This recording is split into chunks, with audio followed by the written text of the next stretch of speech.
of knowledge and growth. Celebrate the divine bond between teachers and students. Let us immerse ourselves in the spirit of devotion, music and joy.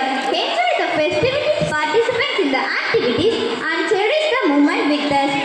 Thank you for being an integral of our school community. May Lord Krishna's blessing guide us all. Thank you. Jai Shri Krishna.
ஸ்ரீகிருஷ்ணர் பலராமன் யசோதை தன் குழந்தைகளை நீராட்டினார். கழுத்தில் கண்டங்களையும் முன்னே கொடுத்தால் கண்களை பறிக்கும் நகைகளை ஸ்ரீகிருஷ்ணனுக்கும் பலராமனுக்கும் அணிவித்தார். காட்சி 1. கண்ணன் பலராமன் என்பவர்கள் சிறு பையன்கள். அவர்கள் அணிந்திருப்பையோ பல லட்சம் மதிப்பெறும் நகைகள். அந்த நகைகளை மட்டும் நான் கொள்ளையடித்து வைத்துவிட்டால் என்னை விட பணக்காரன் இந்த உலகில் யார் இருக்க முடியும்?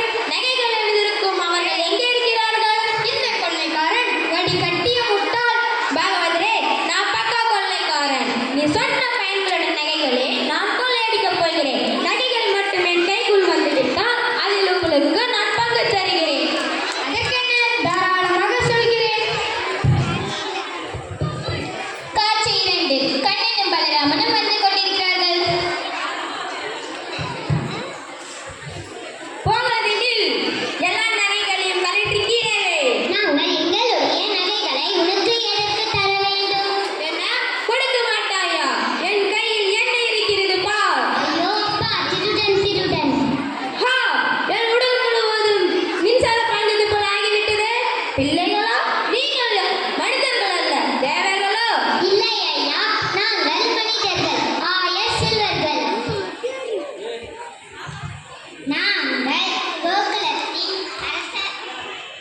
நாங்கள் கோகுலத்தின் அரசராகிய நந்தனின் பிள்ளைகள். பிள்ளைகளா, நீங்கள் போகலாம். உங்கள் நகைகள் எனக்கு வேண்டாம். காலையில் மாலை மற்றும் ஒரு முறை நீங்கள் எனக்கு தரிசனத்தை அளிக்க வேண்டும். என்றும் வேண்டாம். நீங்கள் ஒரு முறை எனக்கு தரிசனத்தை அளிக்காவிட்டாலும் துடிதுடித்து என் உயிரை நான் விட்டு விடுவேன். இப்போது நீ எங்களை கொல்ல மாட்டாயா? நகைகளை பறித்துக் கொள்ள மாட்டாயா? அப்படி சத்தியம் செய்து கொடுத்தார்கள் நாங்கள் தினதோறும் உன்னை பார்க்க இங்கே வருவோம். கொல்லணும் என்ன? 100,000 தடவை வேண்டுமானாலும் சத்தியம் செய்து கொடுக்கிறேன். உங்களை நான் கொல்ல மாட்டேன். நாங்கள் எங்கள் நகைகளை கொடுத்தால் நீ வாங்கிக் கொள்வாயா? நகைகளா? நகைகள் எதற்கு? இப்போது எதையும் வாங்கிக் கொண்ட ஆசை எனக்கு இல்லை. ஏன் நாங்களே கொடுக்கிறோம், வாங்கிக் கொள். நீயே கொடுக்கிறாய். அப்படி என்றால் வாங்கிக் கொள்ளத்தான் வேண்டும். என் தம்பிகள் நகை கொடுக்காவிட்டாலும் பரவாயில்லை. தரிசனத்தை மட்டும் அவசியம் கொடு. நகையும் கொடுப்போம், தரிசனமும் கொடுப்போம்.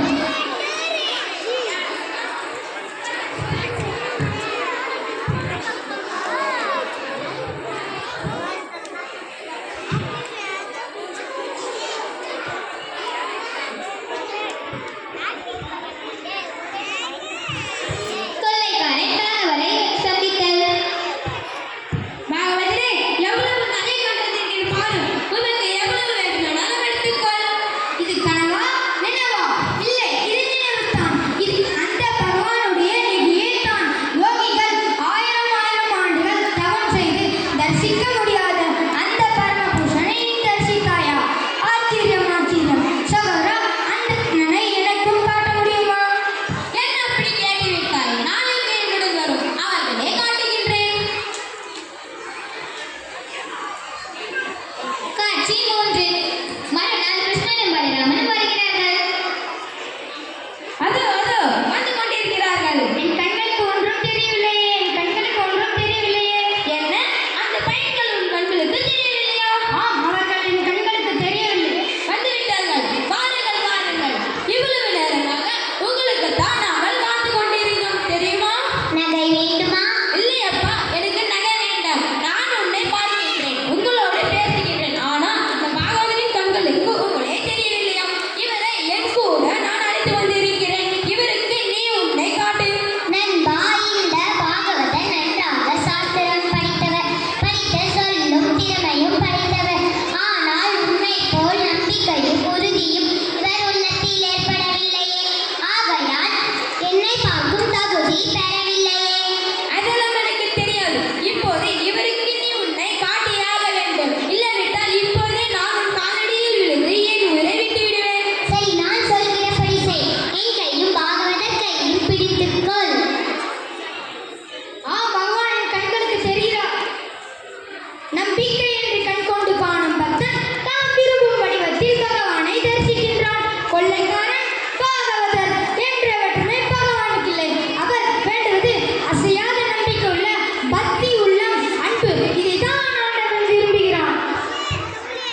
ஏன் முடியாது? அங்கே பார் கிருஷ்ணா, மேலே வெண்ணெய் உள்ளது. எப்படி நாம் வெண்ணெயை சாப்பிட முடியும்? என்ன செய்வது? ஒரு யோசனை. பானையை கல்லாக உடைத்து சாப்பிட போகிறேன். குறும்புக்கார பயலே, என்ன செய்கிறாய் நீ? வா கிருஷ்ணா, உன் அன்னையிடம் செல்வோம். என் வீட்டில் இருந்த வெண்ணெயை கிருஷ்ணன் தின்று விட்டான். கிருஷ்ணனா இவ்வாறு செய்தான்? சிறிது நேரத்துக்கு முன்புதான் நான் அவனுக்கு நிறைய வெண்ணெய் கொடுத்தேன். அப்படி இருக்கும் போதும் எவ்வாறு உன் வீட்டிற்கு வந்தான்? ஆனால் கிருஷ்ணன் வந்தான். அக்கா, நீங்கள் தான் பாலும் வெண்ணெயும் குழந்தைகளுக்கு எட்டாதவாறு வைத்துக் கொள்ள வேண்டும். பசுவின் மடியில் இருந்த நேரடியாக பாலை குடித்து விடுகிறான். இவர்கள் சொல்வதை நம்பாதீர்கள். பசுதான் எனக்கு பால் கொடுத்தது. நானோ சிறுவன். வெண்ணெயை உயரத்தில் இருக்கிறது. நான் எப்படி அவற்றை எடுக்க முடியும்? இல்லை கிருஷ்ணா, இனிமேல் நீ சொல்வதை நான் கேட்கப் போவதில்லை. நாளுக்கு நாள் உன் சேட்டைக்கு அளவே இல்லை. என்னை தண்டித்தே ஆக வேண்டும். இரு, நான் உன்னை கட்டிவிடுகிறேன்.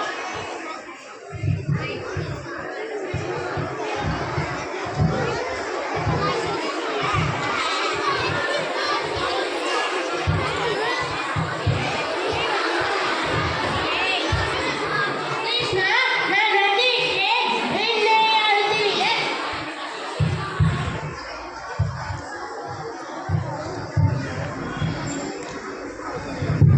நன்றி.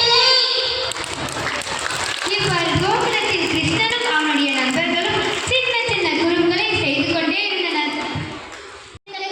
எனது சகோதர சகோதரிகளுக்கும் பெற்றோர்களுக்கும் இத்திருநாளில் ஸ்ரீ கிருஷ்ண ஜெயந்தி விழா வாழ்த்தையும் வணக்கத்தையும் உரித்தாக்குகிறேன். மாயக்கண்ணன் ஆவணி மாதம் அஷ்டமி திதியில் வசுதேவர் தேவிக்கு 8வது மகனாக பிறந்தார். யசோதை நந்தகோபனிடம் வளர்ந்தவர். சிறு வயதில் தன்னுடைய குறும்புத்தனத்தால் அனைவரையும் தான் பாலித்தவர். குருச்சேத்திர போரில் அவர் அர்ஜுனனுக்கு அளித்த உபதேசமே இன்று மகாபாரதம் என்னும் மாபெரும் காவியமாகும். அன்று அவர் அர்ஜுனனுக்கு உரைத்தது இன்று தரணியில் வாழும் மக்களுக்கு ஒரு தாரக மந்திரமாக விளங்குகிறது. 108 திவ்ய நாமங்களை கொண்ட கிருஷ்ணன் மிகுந்த சக்தி வாய்ந்தவர். சண்டை பிரியர் அல்ல, சமாதான பிரியர். ஆனால் வந்த சண்டையை விட மாட்டார். கிருஷ்ணா, உன்னால் தான் யுத்தம் நடக்கிறது என்று பலராமன் கூறினார். ஆனால் அது உண்மை இல்லை என்று பகவான் சமாதானத்தை தூதுவராகவும் கௌரவர்களிடம் சென்றார். கௌரவர்கள் சமாதானத்தை ஏற்கவில்லை. எந்த வேலை செய்தாலும் அதில் சமமான கவனத்தை கொடுக்க வேண்டும் என்று பகவான் கூறுகிறார். 3 உலகிலும் எனக்கு எந்த வேலையும் கிடையாது. எனினும் நான் வேலை செய்கிறேன். ஏன் என்னை பார்த்து உலகமும் வேலை செய்யும்? நான் வேலை செய்யவில்லை என்றால் அவர்களும் வேலை செய்ய மாட்டார்கள். நான் அடைய வேண்டியது எதுவும் இல்லை. எனினும் உலகிற்கு எடுத்துக்காட்டாக வாழ வேண்டும் என்பதற்காகவே நான் வேலை செய்கிறேன். வேலைகளில் உயர்ந்தது தாழ்ந்தது கிடையாது. ஆனால் செய்வதில் உயர்வு தாழ்வு உண்டு. கிருஷ்ணர் தன்னுடைய வாழ்க்கையில் எல்லா வேலைக்கும் சமமான மதிப்பை அளிக்கிறார். குதிரைகளுடன் நல்ல தொடர்பு இருக்க வேண்டும் என்பதற்காக குதிரைகளை தானே குளிப்பாட்டி உணவளிப்பார். படும் பெருமை வாய்ந்த பாரத நாட்டின் பெருமைக்கு அணிகலன்களாக இருப்பவை இதிகாசங்களான ராமாயணமும் மகாபாரதமும். விஷ்ணுவின் அவதாரமான இவ்விரு காப்பியங்களும் எதை செய்ய வேண்டும் என்பதற்காக ராமாயணமும், எதை செய்யக்கூடாது என்பதற்காக மகாபாரதமும் உலகிற்கு எடுத்துரைக்கின்றனர். இவ்வாறு கிருஷ்ணனுடைய வாழ்க்கை கடந்த கால மக்களுக்கு, எதிர்காலத்தில் உள்ளவர்களுக்கு, நவீன உலகத்திற்கு ஒரு முன்மாதிரியாக இருந்தது. இத்தகைய சவாலான சூழலில் தற்போதைய நெருக்கடியை சமாளிக்க உலகிற்கு சில வேலை தோட்டங்களை வழங்கக்கூடிய ஸ்ரீ கிருஷ்ணரின் கீதோபதேசத்தை படி வாழ்ந்தால் நம் வாழ்க்கையில் வெற்றி பாதையில் முன்னேறலாம். கிருஷ்ணரின் உபதேசங்களை சொல்லிக் கொண்டே போனால் அவர் சுவாரஸ்யமாக போய்க்கொண்டே இருக்கும். அதில் ஒன்று உங்களிடம் சொல்கிறேன். 1000 நன்மைகள் செய்திருந்தாலும் நாம் செய்த ஒரு தவறினை மட்டும் சுட்டி காட்ட விலகுது. ஆகையால் எதிலும் கவனம் தேவை. இது போன்று எண்ணற்ற மகத்தான குணங்களை கூடிய ஒரு மகா புருஷரை நம் வாழ்க்கையில் லட்சியமாக கொண்டு வாழ்ந்தமையானால் நமது சாதாரண வாழ்க்கை உயர்ந்த வாழ்க்கையாகிவிடும். அவரது புகழ் பாடுவதுடன் நின்று விடாமல் அவரது புகழுக்கு காரணமாக விளங்கும் அவரது குணங்களையும் நாம் கடைபிடிக்க வேண்டும். அப்பொழுது நமது வாழ்க்கை மற்றவர்களுக்கு சிறந்த எடுத்துக்காட்டாக விளங்கும். கஷ்டங்களை தருகின்றேன் என்று வருந்தாதே. காரணமின்றி நான் எதையும் செய்வதில்லை. நான்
वसुदेवसुतं देवं कंसचाणक्तमर्दनं देवकी परमानन्दं कृष्णं वन्दे जगद्गुरुम्. மதிப்பிற்குரிய இத்திருமணத்தின் தலைவர் சுவாமி சமேதானந்த மகாராஜ் அவர்களுக்கும் அவருக்கு உறுதுணையாக இருக்கக்கூடிய சுவாமி பராம்பிகானந்த மகாராஜ் அவர்களுக்கும் ஏனைய துறவி பெருமக்களுக்கும் இப்பள்ளியின் தலைமை ஆசிரியர் அவர்களுக்கும் என்னுடன் பணிபுரியும் சக ஆசிரிய பெருமக்களுக்கும் ஊழிய பெருமக்களுக்கும் பெற்றோர்களுக்கும் குழந்தை செல்வங்களுக்கும் என்னுடைய பணிவான வணக்கத்தை தெரிவித்துக் கொண்டு இன்றைய தினம் நாம் நம்முடைய பள்ளியில் கோகுலாஷ்டமி என்று சொல்லக்கூடிய பகவான் கிருஷ்ண பரமாத்மாவின் பிறந்த நாளை நாம் வெகு சிறப்பாக கொண்டாடி கொண்டிருக்கின்றோம். ஆனால் இந்த பகவான் ஸ்ரீ கிருஷ்ண பரமாத்மா அவதரித்த இந்த புண்ணிய தினம் என்று சொல்லக்கூடிய அஷ்டமி திதியை நம்முடைய தமிழ்நாட்டில் அனைவரும் இந்த திதியையும் ரோகிணி நட்சத்திரத்தையும் அஷ்டமி திதியையும் இது சிறப்பான நாள் இல்லை என்று அனைவரும் கருதுவதுண்டு. அதன் காரணமாகவோ என்னவோ இந்த கிருஷ்ண பரமாத்மா சில மூட நம்பிக்கைகள் இருப்பதாக கருதுகின்ற மக்களின் நம்பிக்கையை உடைப்பதற்காகவே அந்த நட்சத்திரத்தில் அவதரித்து ஏனற்ற அற்புதங்களை நிகழ்த்துகின்றார். அவர் பிறக்கும் போதே சிறைச்சாலையில் பிறக்குகின்றார். அவர் சிறையில் பிறப்பதை நமக்கு எதுவாக கூறுகின்றார் என்றால், இந்த மனித பிறவி என்னும் சங்கிலியை உடைத்து மனிதன் எப்படி வாழ்க்கையில் முன்னேற வேண்டும் என்று அவர் இந்த உலகத்தில் தர்மத்தை ஸ்தாபிப்பதற்காகவே இந்த அவதாரத்தை அப்போது எடுத்துகின்றார். நம்ம எல்லோருக்கும் தெரிந்த ஒன்றே, பகவான் ஸ்ரீகிருஷ்ணர் பிறக்கும் போது வசுதேவருக்கும் தேவகிக்கும் 8வது குழந்தையாக பிறக்கின்றார். கம்சனுக்கு ஒரு சந்தேகம் வந்துகின்றது. இந்த மாதிரி அசரீதி வந்து சொல்கின்றார். ஊரே பிரமிக்கக்கூடிய அளவுக்கு தன்னுடைய தந்தையான தேவகிக்கு வந்து திருமணம் செய்து வைக்கின்றார். அப்படி திருமணம் செய்து அவர்கள் வீடு திரும்பும்போது ஒரு அசரீதி கேட்கிறது. இந்த மாதிரி தேவகியுடைய வயிற்றில் பிறக்கக்கூடிய குழந்தை உன்னை கொல்லும். அதனால் வசுதேவனையும் தேவகியும் சிறைச்சாலையில் அடைக்கின்றார். தொடர்ந்து 8 குழந்தைகள் பிறந்து கொண்டே இருக்கின்றது. அந்த எல்லா குழந்தைகளையும் கம்சன் வதைத்து விடுகின்றார். 8வது குழந்தையாக கிருஷ்ண பரமாத்மா சாட்சாத் நாராயண பகவான் என்று சொல்லக்கூடிய சாட்சாத் நாராயணன் கிருஷ்ண அவதாரமாக அவதரிக்கிறார். இங்கு என்ன ஒரு வேடிக்கை என்றால், நீங்கள் ராமாயணத்தில் ராம பகவான் தசரதனுக்கு குழந்தையாக பிறக்கின்ற பொழுது அந்த ஊரே பிரமிக்கக்கூடிய அளவுக்கு அந்த விழா கொண்டாடப்பட்டது. ஆனால் இங்கே கிருஷ்ண அவதாரமாக கிருஷ்ணன் பிறக்கின்ற போது யாருமே என்ன பண்ணல அப்படின்னா கொண்டாடப்படவில்லை. ஏன் அப்படின்னா சொல்றார், மனிதனுடைய பிறப்பின் மூலமா அந்த பிறந்த நாளை கொண்டாடுவதை விட தன்னுடைய வாழ்க்கையை ஒரு சரித்திரமாக மாற்ற வேண்டும் என்று வாழ்ந்தவர் தான் கிருஷ்ண பரமாத்மா. அவர் இறக்கின்ற போதும் பார்த்தீங்கன்னா அவருடைய வாழ்க்கை வந்து ஒரு வேடனால் கொல்லப்படுகின்றார். அப்படின்னா ஒரு வாழ்க்கையிலே உயர்ந்த நிலை தாழ்ந்த நிலை எதுவும் இல்லை அப்படி என்று சொல்லக்கூடிய நிலைக்கு இந்த அவதாரத்தை கிருஷ்ண பரமா எடுத்திருக்கின்றார். இந்த கிருஷ்ண பரமாத்மா அந்த சிறைச்சாலையில் பிறக்கின்ற போது வசுதேவனுடைய உடல் வந்து சங்கிலியால் பிணைக்கப்பட்டிருந்தது. அப்படி பிணைக்கப்பட்டிருந்த சங்கிலி தானாகவே என்ன பண்ணுது அப்படின்னா உடைத்தெறியப்படுகின்றது. அங்கு இருக்கக்கூடிய காவலர்கள் எல்லாம் தூக்கம் வரப்பட்டு தூங்கப்படுகின்றார்கள். சிறைச்சாலை வெளியே அப்படியே நடந்து வந்து கொண்டிருக்கின்றார். அப்படி வந்து கொண்டிருக்கின்ற போது மலைகள் எல்லாம் மலைக்கு கூட அந்த கிருஷ்ண பரமாத்மாவை தொட வேண்டும் என்று நினைத்ததோ என்ன தெரியவில்லை, மலையாக பொழிந்து அப்படியாவது அந்த கிருஷ்ண பரமாத்மா உடல் மீது பட்டு புண்ணியம் பெற வேண்டும் என்று வர்ண பகவான் நினைத்தாரோ என்ன தெரியவில்லை, மலையாக பொழிகின்றார். ஆதிசேஷன் குடையாக வருகின்றார். யமுனை நதிக்கரையில் வசுதேவனை மூழ்கின்ற அளவுக்கு தண்ணீரானது உயர்ந்து கொண்டே வருகின்றது. அப்படி தண்ணீராக உயர்ந்து கொண்டு வருந்தாலும் அந்த யமுனை நதி கிருஷ்ண பரமாத்மாவுடைய கால் பட்ட உடனே என்ன ஆயிடுச்சு அப்படின்னா தண்ணியானது தாழ்ந்து விட்டது. அதனால தான் யமுனை நதி இன்றளவும் நீங்கள் பார்த்தீங்கன்னா கிருஷ்ண பரமாத்மா உடல் வந்து கருநீல வண்ணத்தில் இருக்கும். அந்த கருநீலம் வண்ணத்திலேயே இந்த யமுனை நதி கூட இருக்கும். இதை பார்த்து கங்கை நதி என்ன பண்ணுது அப்படின்னா வருத்தப்படுதா. என்ன அப்படின்னா, நீ மட்டும் கிருஷ்ணனுடைய கால் பட்டு புண்ணியம் பெற்றுட்ட, அந்த புண்ணியம் பெற முடியாத ஒரு பாக்கியத்தை நான் பெற்றுட்டேன் அப்படின்னு சொல்லுது. இந்த யமுனை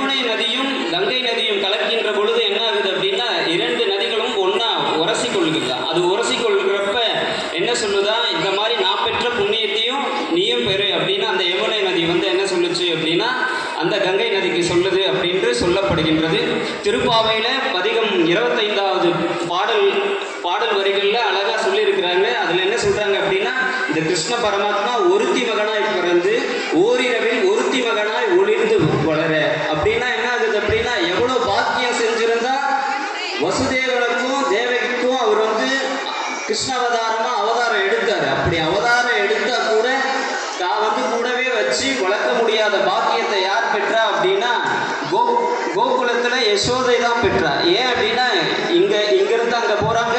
அங்க போறப்ப அங்க வந்து யோக மாயா என்று சொல்லக்கூடிய துர்கா குழந்தையா பெருக்கிறாங்க. அந்த யோக மாயா தான் எங்க வராங்க அப்படின்னா, இங்க சிறைச்சாலையில வசுதேவன் கொண்டு வந்துடுறாரு. அப்ப கம்சன் வந்து கொல்றதுக்கு என்ன பண்றாரு, சாகடிக்கலாம் அப்படின்னு குழந்தைய கொல்றதுக்கு துணிறாரு. அப்படி துணிகிறப்ப என்ன ஆகுது அப்படின்னா, அந்த யோக மாயா மறைஞ்சி துர்கா தேவியா காட்சி கொடுத்து சொல்றா, இந்த மாதிரி உன்னை கொல்லக்கூடிய பரமாத்மா கிருஷ்ண பரமாத்மா வந்து வேற இடத்துல வளர்ந்துட்டு இருக்கிறாரு அப்படின்னு வந்து சொல்றா. அப்புறம் கொஞ்ச நாள் கழிச்சு என்ன ஆகுது அப்படின்னா, பேய்ப்பால்.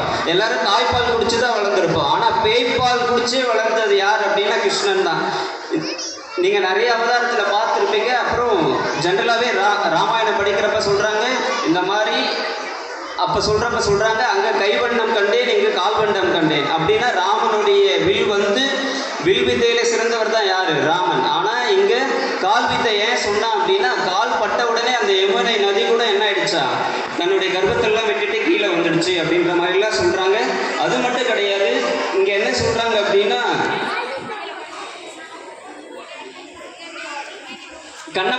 கிருஷ்ணன் வந்து என்ன பண்ணல அப்படின்னா, இதை சாப்பிடல, தயிர் பால் இதெல்லாம் சாப்பிடல, வெண்ணெயை சாப்பிட்றாரு. ஏன் வெண்ணெயை சாப்பிட்றாரு அப்படின்னா, நம்மளுக்கு தெரிஞ்சது நம்மளுடைய இருக்கிறதுலேயே நம்ம இந்த பாரத நாட்டில் புனிதமான இது வந்து என்ன அப்படின்னா சனாதன மதம். ஆனால் நிறைய அறிவாளிகள்லாம் இங்கே என்ன சொல்கிறாங்க அப்படின்னா, இந்த கிருஷ்ணலீலைன்னு அப்படி ஒரு கதை இருக்குது. அந்த கிருஷ்ணலீலையில கிருஷ்ணரை பற்றியெல்லாம் தப்பாக சொல்கிறாங்க. ஆனால் கிருஷ்ணலீலை புரிஞ்சார் அப்படின்னா, ராம அவதாரத்தில் வந்து நிறைய முனிவர்கள் எல்லாம் என்ன பண்ணுறாங்க அப்படின்னா வருத்தப்படுறாங்களா. ஏன் அப்படின்னா, நாங்கள்லாம் உன்னோட இருக்க முடியாத ஒரு பாக்கியத்தை பெற்றுட்டோம் அப்படின்னு வருத்தப்படுறாங்க. அதனால தான் அந்த கோபியர்களாக யார் பிறக்கிறாங்க அப்படின்னா முனிவர்களாக பிறக்கிறாங்க அடுத்த ஜென்மத்தில் கிருஷ்ணர் அவதாரம் எடுக்கிறப்ப. ஏன் இதை சொல்ல வரேன் அப்படின்னா, இந்த இதில் தான் கிருஷ்ண பரமாத்மா என்ன சொல்ல வர்றாரு அப்படின்னா, நிறைய அற்புதங்களை சொல்ல வர்றாரு. என்ன அப்படின்னா, வெண்ணெயை உண்றது மூலியமாக சொல்கிறாரு, இந்த மாதிரி நம்ம உழைப்பில் என்ன பண்ணுறோம் அப்படின்னா, பால் நல்லா கொதிக்க வச்சாதான் என்ன ஆகும், உர ஊற்றிங்கன்னா தயிர் வரும், தயிரை கடைஞ்சாதான் இது வரும், நெய் வரும், நெய்யில் இருந்தால் வெண்ணெய் எடுப்பாங்க. என்ன சொல்ல வர்றாரு அப்படின்னா, நமக்குள்ள இருக்கிற காமம், குரோதம், அப்புறம் தீய குணங்கள் எல்லாம் அழிக்கிறப்ப பக்தி என்ற ஞானம் பிறக்குது. அப்படி ஞானம் பிறக்கிறப்ப மனிதன் வந்து கடவுளாவே பிறக்கலாம் அப்படின்ற ஒரு இதை வந்து என்ன பண்றாரு அப்படின்னா உணர்த்துறாரு. அது மட்டும் கிடையாது, கிருஷ்ண பரமாத்மா சொல்றாரு, இந்த மாதிரி அர்ஜுனன் நம்ம 20ஆம் நூற்றாண்டுல தான் என்ன பண்றோம் அப்படின்னா ஃபெமினிசம், பெண்ணியம் பத்தி நிறைய எழுத்தாளர்கள்லாம் பெண்ணியத்தை பத்தி பேசுறாங்க. ஆனா பெண்ணியத்தை பத்தி அப்புறமா மாட்டுக்கு பாதுகாவலனா யார் இருந்திருக்கிறா அப்படின்னா கிருஷ்ண பரமாத்மா இருந்திருக்கிறார். ஏன் அப்படின்னா, திரௌபதி வந்து பாண்டவர்கள் வந்து சூது விளையாடி நாட்டையெல்லாம் துறக்கிறப்ப பகடையெல்லாம் வச்சு எல்லாத்தையும் இழக்கிறப்ப பாஞ்சாலியை வச்சு பாஞ்சாலியும் இழக்கிறாங்க. கட்டிய கணவன்மார்கள் கூட என்ன பண்ணலையா, காப்பாற்றல. யார் காப்பாற்றினா அப்படின்னா கிருஷ்ண பரமாத்மா காப்பாற்றுறாரு. இதன் மூலிமா என்ன தெரியுது அப்படின்னா, நீங்கள் பக்தியை இறைவனிடம் பரிபூர்ணமாக பக்தி செலுத்தினீங்க அப்படின்னா எந்த சூழலில் இருந்தாலும் கடவுள் என்ன பண்ணுவார் அப்படின்னா நம்மளை காப்பாற்றுவார் அப்படின்னு சொல்கிறோம். அதே மாதிரி துக்காராம் அப்படின்னு ஒரு கவிஞன் இருக்கிறார். அவர் சொல்கிறாரு, பாடல்கள்லாம் எழுதுகிறப்ப சொல்கிறாரு, இந்த மாதிரி சொல்கிறாரு. என்ன சொல்கிறாரு அப்படின்னா, இப்போ வந்து எனக்கு நாவெல்லாம் நல்லா இருக்குது, காதெல்லாம் நல்லா கேட்குது, உடலெல்லாம் நான் என்ன செய்ய முடியுமோ எல்லாம் பேச முடியுது. அதனால் அவர் ஒரு பாட்டை எழுதுகிறாரு, இப்போதே சொல்லி வைப்போம். நம்ம இந்த உடல், இந்த சரீரம் வந்து ஆன்மாவை தாங்கி இருக்கிற சரீரம் வந்து இப்போ நல்லாவே இருக்குது. ஆனால் நம்ம யாருமே என்ன பண்ணுறது இல்லை அப்படின்னா, சரீரம் நல்லா இருக்கிறப்ப அந்த இறைவனை கொஞ்சம் கூட என்ன பண்ணுறது இல்லை அப்படின்னா சிந்திக்கிறது இல்லை. இந்த சரீரமெல்லாம் நோயால் குன்றி அப்புறம் நம்மளுக்கு நிறைய அறியாமை போய் கொஞ்சம் அறிவு வந்த அப்புறம் தான் என்ன பண்ணுறோம் அப்படின்னா கடவுளை பற்றி சிந்திக்கிறோம். அப்படியெல்லாம் இல்லாத பகவானுடைய நாமத்தை முடிஞ்ச அளவுக்கு எப்பப்பெல்லாம் நம்மளால் முடியுதோ அப்பெல்லாம் நாமத்தை சொல்லி, அவருடைய நாமத்தை சொல்லி நாமளும் என்ன பண்ணுவோம் அப்படின்னா வாழ்க்கையை பிறவியால கர்மத்தை பெறணும். ஆனா கிருஷ்ண பரமாத்மாவை என்ன பண்ணார் அப்படின்னா மனிதனா அவதாரம் எடுத்தார். அவர் சொல்றாரு, மனித பிறவியை நீங்க ஏன் எடுத்தீங்க அப்படின்னு நாரதர் கேட்கிறப்ப சொல்றாரு, இந்த மாதிரி நான் மனித பிறவின்றது வந்து எதனால எடுத்தேன் அப்படின்னா பக்தி என்ற பிரேமத்தால எடுத்தேன். ஆனா மனிதன் வந்து கர்மங்களால எடுக்கிறோம் அப்படின்னு சொல்றாங்க. அப்படின்னா என்ன அப்படின்னா நாம் எந்த செயலை செய்கிறோமோ நல்லது செஞ்சால் அது நல்லதாக வரும், கெட்டது செஞ்சால் அது 100 மடங்கு கெட்டதாக வரும். ஏன் அப்படின்னா இந்த உடலுக்கு தான் அழிவு இருக்குதே தவிர இந்த உள்ளத்தில் இருக்கிற ஆன்மாவுக்கு என்ன கிடையாது அப்படின்னா அழிவுன்றதே கிடையாது. அப்போ என்ன ஆகுது அப்படின்னா இந்த கர்மங்களுக்கு ஏற்றபடி தான் அடுத்த பிறவியில் பிறவி கிடைக்கும். அதனால முடிஞ்ச வரையும் கர்மங்களை குறைவாக செஞ்சுட்டு எந்த அளவுக்கு பகவானுடைய நாமத்தை சொல்ல முடியுமோ அந்த அளவுக்கு நாமத்தை சொல்லி அவனுடைய திருவடிகளை பற்றுவோம்னு சொல்லிட்டு, அது மட்டும் இல்லை, நீங்கள் கேட்கலாம் இந்த மாதிரி ராமகிருஷ்ணா மிஷனில் படிக்கிறதுன்றது வந்து ஒரு பெருமை. ஏன் அப்படின்னா ராமகிருஷ்ணா மிஷன் வந்து பார்த்து அப்படின்னா இப்போ எத்தனையோ இந்து மதத்தில் நிறைய மதங்கள்லாம் இருக்குது. ஆனால்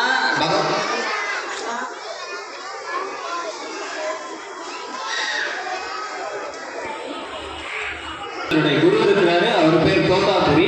அவர் வந்து அமுத மொழிகள் அப்படின்னு ஸ்ரீராமகிருஷ்ணர் பற்றி ஒரு புக் இருக்கு. அந்த புக்கில் சொல்றாரு, இந்த மாதிரி ஸ்ரீராமகிருஷ்ணரே சொல்லியிருக்கிறாரு என்ன அப்படின்னா கிருஷ்ண லீலையில கிருஷ்ணர் புரிந்த அந்த லீலைக்கு பேர் என்ன சொல்றாரு அப்படின்னா நிர்வகல்பம் அப்படின்னு சொல்றாரு. அப்படின்னா அது உயர்ந்த நிலை, அது ஆணும் கிடையாது பெண்ணும் கிடையாது, மனிதர்களால் அந்த மாதிரி ஒரு நிலை இருக்கவே முடியாது. தெய்வங்களால் மட்டும்தான், தெய்வ பிறவிகளால் மட்டும்தான் அந்த மாதிரி ஒரு நிலை இருக்க முடியும். அந்த மாதிரி ஸ்ரீராமகிருஷ்ணர் இருந்திருக்கிறாரு.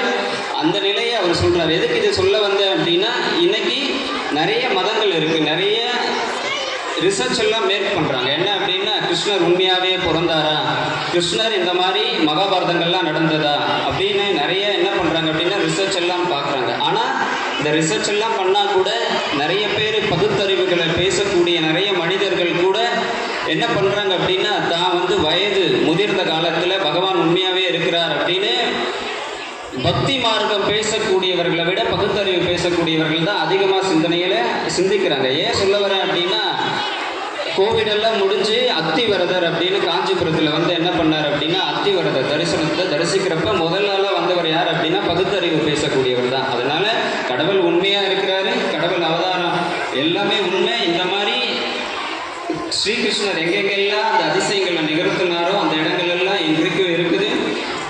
இந்த கோகுலாஷ்டமி கொண்டாடக்கூடிய நாளில் அவருடைய பரிபூர்ண அருள் எல்லாருக்கும் இருக்கட்டும் அப்படின்ட்டு வேண்டிட்டு உங்களிடமிருந்து நிறைவேற்றுகிறேன். நன்றி.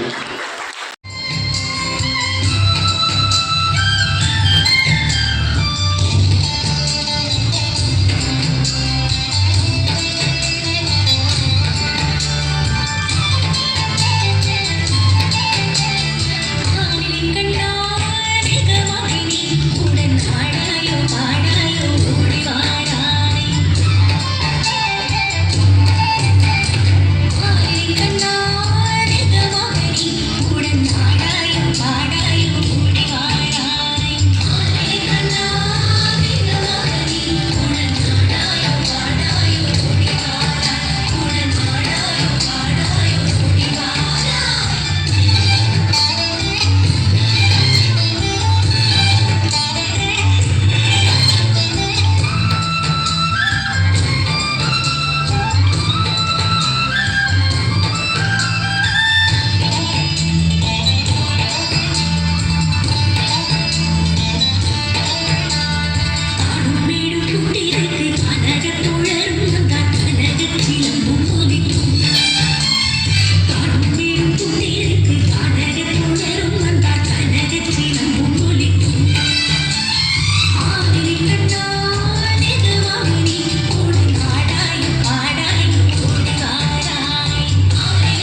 என்று சொல்லிக்கொண்டே கிண்ணத்தை நீட்டினார்.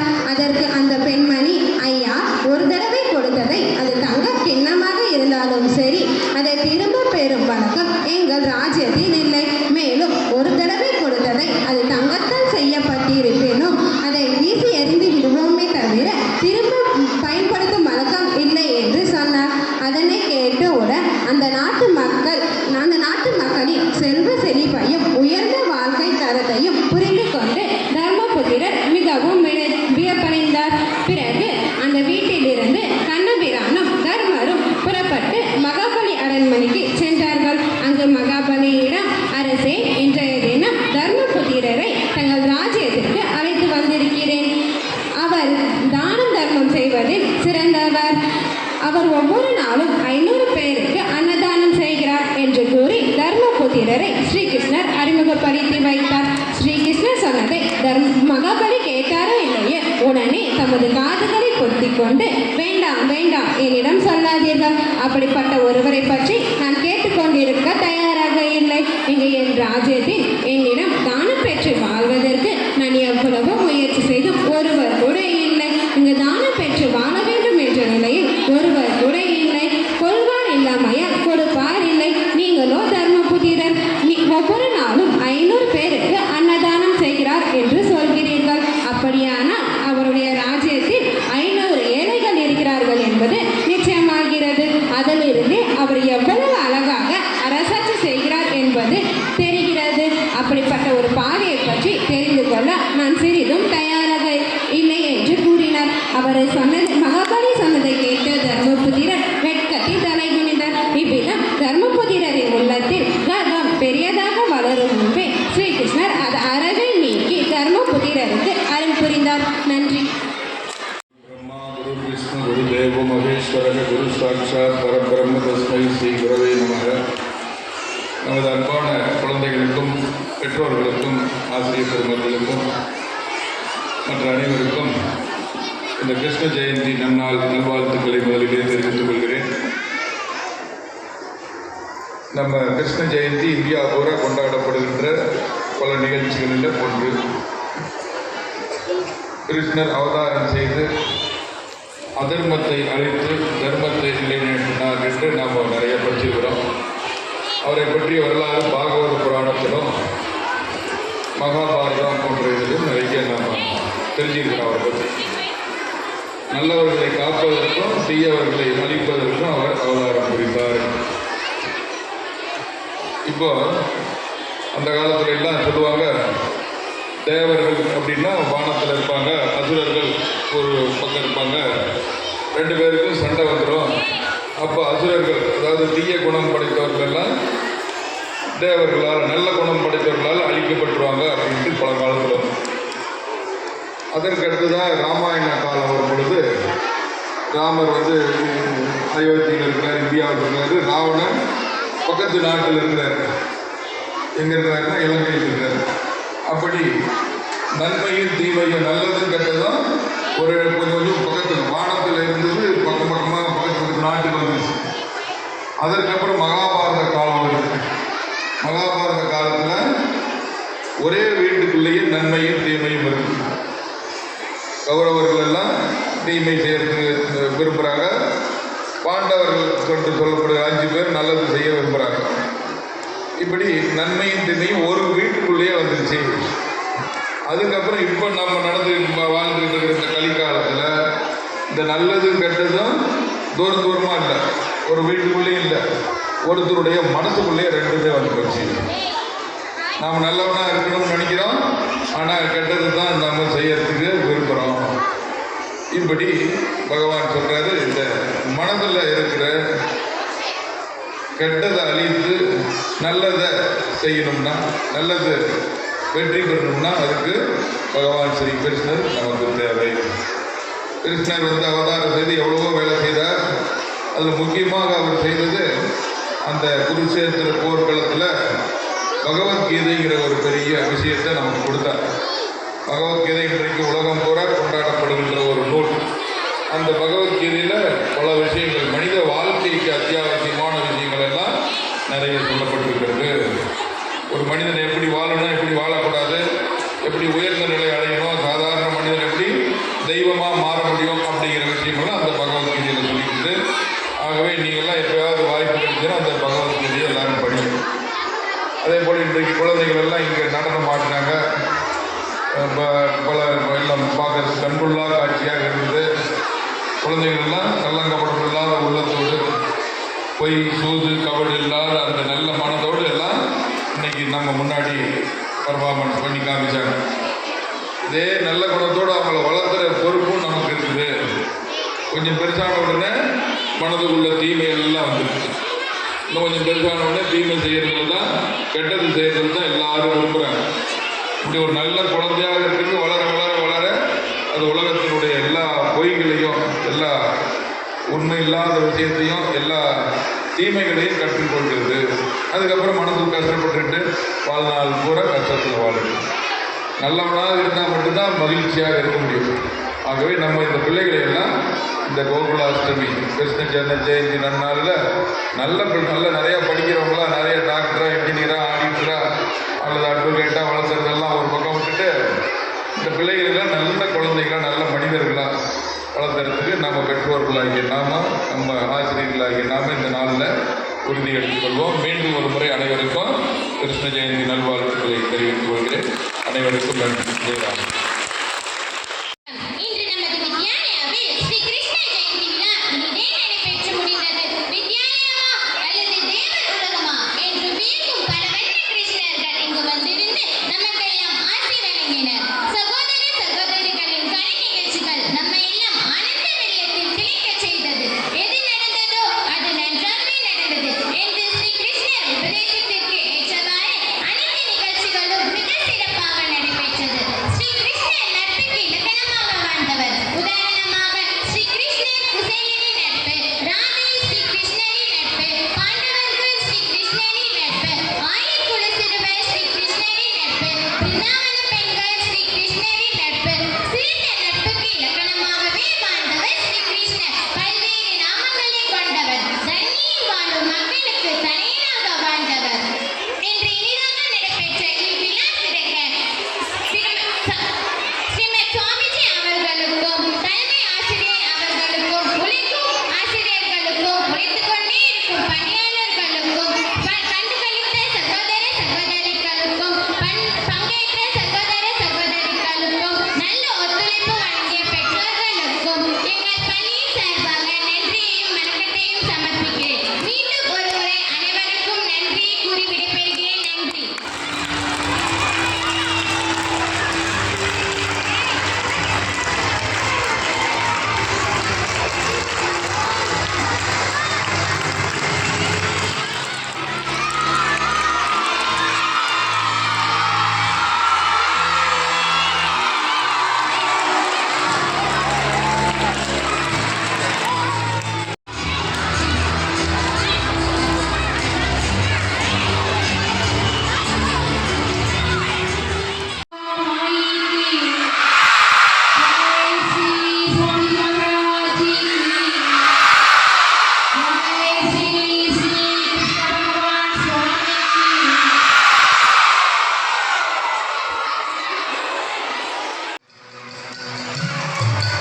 சரி.